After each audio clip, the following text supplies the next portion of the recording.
हजुर नमस्ते। नमस्ते पनि गर्नुहुन्थ्यो, दक्षिणा पनि दिनुहुन्थ्यो, तर के गर्ने?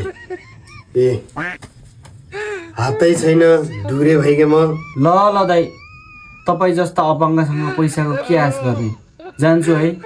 एकछिन कान्छा, लौ लैजाऊ पैसा। ल्याउनु। गोजीमा छ, आफै झिकेर लौ। भइहाल्छ नि दाइ। दाजु, गुजीमा त केरा रहेछ। के थिचिया थियो क्या? हो चिप्लो चिप्लो रहेछ। त्यो केरा होइन कान्छा, तिमी यो कुरा बुझ्दैन।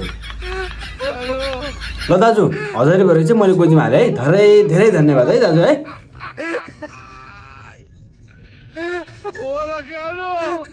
अर्को गीत सुनाऊ दाइ।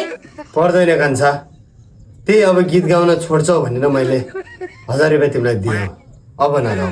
अनि दाजु, तपाईँको यो दुईवटै हात यस्तो कसरी हो दाजु? कहानी लामो छ कान्छा। सानोमा पौडी खेल्ने क्रममा भैँसी खाली बसीको नालोमा पौडी खेले, त्यसपछि त्यही भैँसीको रियाक्सन भएर हो क्या हो, लास्टमा पानीले नै हात काटिदियो मेरो।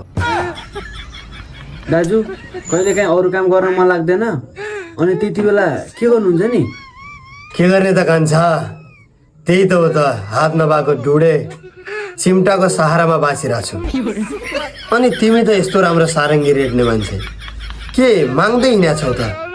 अरू ठाउँमा गएनौ? अरू कला देखाउने ठाउँमा जानुपर्छ त। दाइ, मैले पनि पहिला अब मिया खालिपासँग बिहे गरेको थिएँ के अरे। अब यसो त्यसको बानी हेर्दा अगतिर लाग्यो के बानी, त्यही भएर त्यसको गर्दन रेटेको।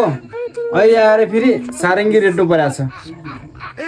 ल जाऊ भाइ जाऊ, अब योभन्दा धेरै सुन्न सक्दिनँ, जाऊ।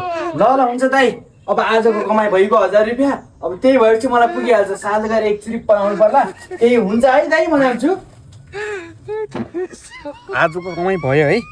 1000 रुपियाँ दिएको थियो नि त त्यसले।